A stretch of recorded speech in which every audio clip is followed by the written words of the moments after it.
अस्सलाम वालेकुम दोस्तों, मैं हूं सईद उमर फारूक अपने चैनल उमर स्पीक्स की एक और एपिसोड के साथ आपकी खिदमत में हाजिर हूं। दोस्तों आज की एपिसोड भी मोस्टली हज से रिलेटेड है और इसमें मैं आपके साथ कुछ अपडेटेड न्यूज़ शेयर करूंगा। कुछ अच्छी खबरें भी हैं और कुछ मोहतात खबरें भी हैं और कुछ बुरी खबरें भी हैं। बट वीडियो स्टार्ट करने से पहले अगर अब तक आप लोगों ने मेरे चैनल को सब्सक्राइब नहीं किया, मेक श्योर चैनल को सब्सक्राइब कर लें, क्योंकि अभी भी 76% लोग ऐसे हैं जो वीडियो देखकर चैनल को छोड़कर चले जाते हैं। मेरी आपसे रिक्वेस्ट सिर्फ इतनी है कि अगर आप हज और उम्रा से रिलेटेड जो भी लेटेस्ट न्यूज़ हैं उससे वाकिफ़ रहना चाहते हैं तो इस चैनल को सब्सक्राइब कर लें। इस पे आपका कोई खर्चा नहीं होगा।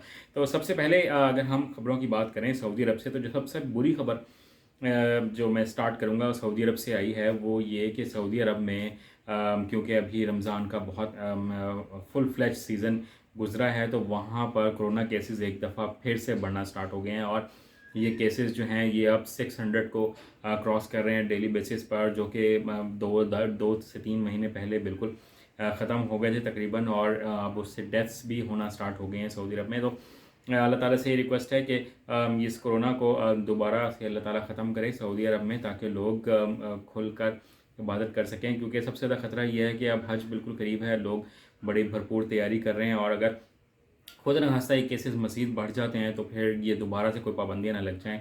मैं अल्लाह से दुआ कर रहा हूँ कि ऐसा कुछ ना हो, ठीक है। और उसके बाद जो ख़बर मैंने आपके साथ शेयर करनी है वो पाकिस्तान के वज़ारत मज़हबी अमूर ने शेयर की है कि ये बात ठीक है कि 60% जो कोटा है वो प्राइवेट यानी कि सेक्टर को मिला है, बट अभी तक हमने किसी टूर ऑपरेटर को ये अलाउ नहीं किया कि आपको हम ये कोटा दे रहे हैं तो आपने अभी मोहतात रहना है। किसी प्राइवेट टूर ऑपरेटर को बिल्कुल पैसे ना दें, उनके साथ कोई कमिटमेंट ना करें, किसी भी किस्म की लेन देन में उनके साथ ना शरीक हों, क्योंकि अभी तक कोई कोटा तो डिफाइन हुआ नहीं है। तो अब ये ना हो कि आपको उसमें कहीं ना कहीं नुकसान हो जाए।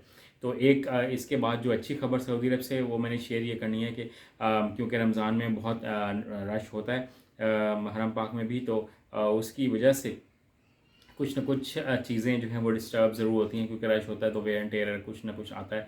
तो जनाब जो सऊदी अरब ने वो जो कुछ भी कमियों को तहीं जो यानी कि हो जाती हैं, कुछ सफ़ें ख़राब हो जाती हैं, खाना काबा की जो गिलाफ़ काबा है उसकी मुरम्मत का काम जो भी होना होता है, क्योंकि अब तो लोग वैसे गिलाफ़ काबा तक नहीं पहुँचते।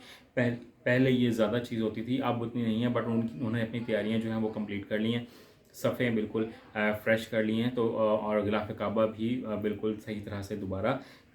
इसके अलावा जो एक और मैं आपके साथ ख़बर शेयर कर दूं कि वो बहुत से लोग मुझसे एक क्वेश्चन कर रहे हैं कि क्या हम फैमिली विज़िट वीज़ा पर सऊदी अरब जाकर हज अदा कर सकेंगे। तो ऐसा बिल्कुल नहीं है। आप जो विज़िट वीज़ा यानी कि फैमिली विज़िट वीज़ा पर जो लोग सऊदी अरब जाते हैं वो बिल्कुल वहाँ पर हज अदा नहीं कर सकेंगे। हज सिर्फ़ और सिर्फ वो लोग अदा कर सकेंगे जिनके पास प्रॉपर हज का वीज़ा होगा या इकामा होल्डर्स होंगे, वो लोग हज अदा कर सकते हैं। फिर इसके साथ कुछ लोगों ने ये भी क्वेश्चन किया कि हम लोग ओवरसीज़ पाकिस्तानी हैं तो हमारे पास पासपोर्ट पाकिस्तान का भी है और भी है, अगर हम ये चाहते हैं कि हम पाकिस्तान से हज अदा करना चाहें तो क्या ये पॉसिबल है। तो ये बिल्कुल पॉसिबल है।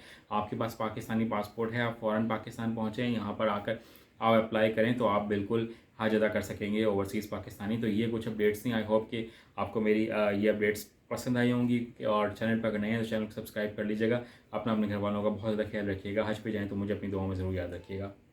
अल्लाह हाफ़िज़।